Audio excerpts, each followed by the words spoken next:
உண்ணாவிரதம் இருந்தாங்க. முதலமைச்சராக இருந்து கலைஞர் அவர்கள் இதற்காக பல போராட்டங்கள் நடத்தினார். அண்ணன் ஸ்டாலின் அவர்கள் பல தீர்மானங்களை நிறைவேற்றி இருக்கிறார்கள்.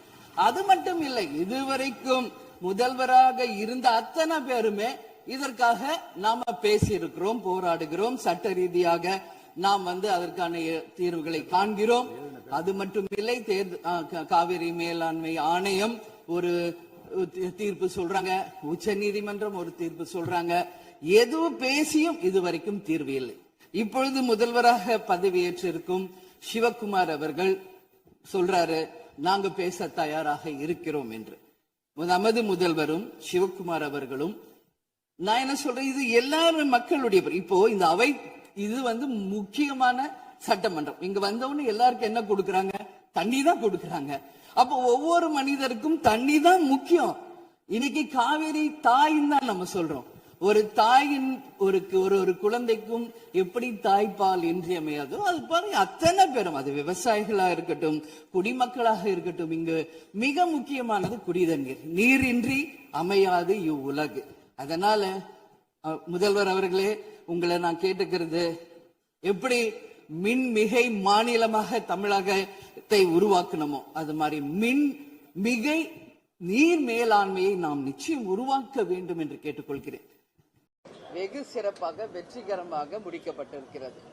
அது மேகதாதுல அணை கட்டக்கூடாது என்பதை ஒட்டுமொத்த சட்டமன்ற உறுப்பினர்களுமே ஏற்றுக்கொண்டு முழு மனதோடு அந்த தீர்மானம் நிறைவேற்றப்பட்டிருக்கிறது என்பதை நாம் வரவேற்கிறோம். தேசிய முற்போக்கு திராவிட கழகமும் அந்த தீர்மானத்தை நாங்கள் வரவேற்று நான் சபையில பேசினேன். அடுத்தது நாம பேச வேண்டிய சப்ஜெக்ட் இன்னைக்கு இரங்கல் தீர்மானம் நிறைவேற்றப்பட்டது. அனைவருக்குமே இரங்கல் தீர்மானம் நிறைவேற்றணும், அவங்க ஆன்மா சாந்தி அடையணும்னு நான் வேண்டிக்கிறேன். அதுக்கு அடுத்தது ஆளுநர் உரை மீது நம்ம நன்றி தெரிவித்து ஒரு அறிக்கை இருக்கணும், நம்மளுடைய ஸ்பீச் அதுல இருக்கணும். ஆனா இன்னைக்கு நான் சட்டமன்றத்துல பாக்குறேன், எக்ஸ்டென்ஷன் ஆகி போயிட்டே இருக்கு. சோ அங்க பேசுறது எல்லாருமே நம்ம பார்த்தா ஒரு தனி கட்சியினுடைய துதிப்பாடலும் தனி தலைவர்களை பற்றி துதிப்பாடல்களும் தான் அங்க அதிகமா இருக்கு. பேரவைத் தலைவர் அவர்கள் பலமுறை சொன்னாரு, இது ஆளுநர் மீது நம்ம நன்றி தெரிவிக்கிற தீர்மானம், அதை பத்தி நீங்க பேசுங்கன்னு. பட் இன்றைக்கு வரைக்கும், இப்ப வரைக்கும் தனி மனித துதி பாடல்களும் தனி கட்சியின் துதி பாடல்கள் மட்டும்தான் அங்க போயிட்டு இருக்கு. இது ரொம்ப ரொம்ப எனக்கு மனசுக்கு கவலை அளிக்கிற ஒரு விஷயமா நான் அதை பாக்குறேன். என்ன சப்ஜெக்ட் இன்னைக்கு பேசணுமோ அந்த சப்ஜெக்டை பேசாம டைவர்ட் ஆகி வேற வேற வேற சப்ஜெக்ட் போயிட்டே இருக்கு, இன்னும் போயிட்டே இருக்கு. இது எப்ப முடியும்னு எனக்கே தெரியல. இத நான் உண்மையிலேயே வேதனையோடு இந்த இடத்துல நான் பதிய வைக்கிறேன். இன்னைக்கு சப்ஜெக்ட் என்ன, ஏன் அந்த சப்ஜெக்ட பத்தி பேசாம வேற எதோ பேசிட்டு இருக்காங்க எல்லாரும்.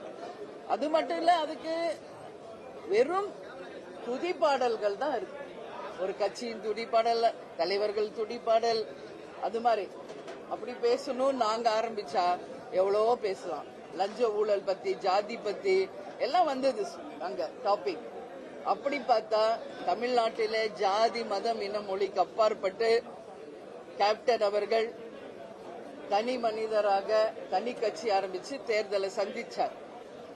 எந்த ஜாதியும் இல்லை, எந்த மதமும் இல்லை, எந்த மொழிக்கும் இல்லாம அவர் ஒரு தலைவராக அனைவருக்கும் ஒரே சமமான ஒரு தலைவராக இருந்தார்.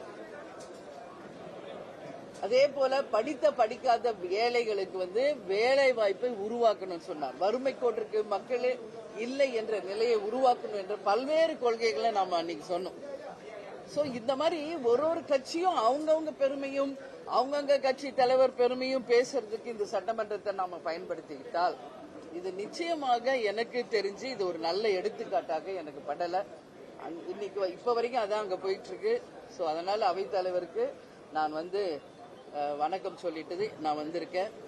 நிச்சயமாக ஆரோக்கியமான ஒரு விவாதங்களாக இருக்க வேண்டும். அன்னைக்கு என்ன சப்ஜெக்டோ அந்த சப்ஜெக்டுக்குரிய விவாதமாக இருந்தால் அனைவராலும் வரவேற்கப்படும் என்பதை இந்த நேரத்தில் நான் பதிய வைக்கிறேன்.